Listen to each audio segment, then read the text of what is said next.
Now you have learned yu sound is easier. You end with the n sound, so become yun yun. Yun will start with final da, so become da dun. Again da pull through, and then you make the answer dun,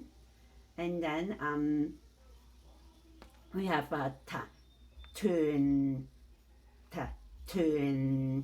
and then na lun, and then l lun, and then we go to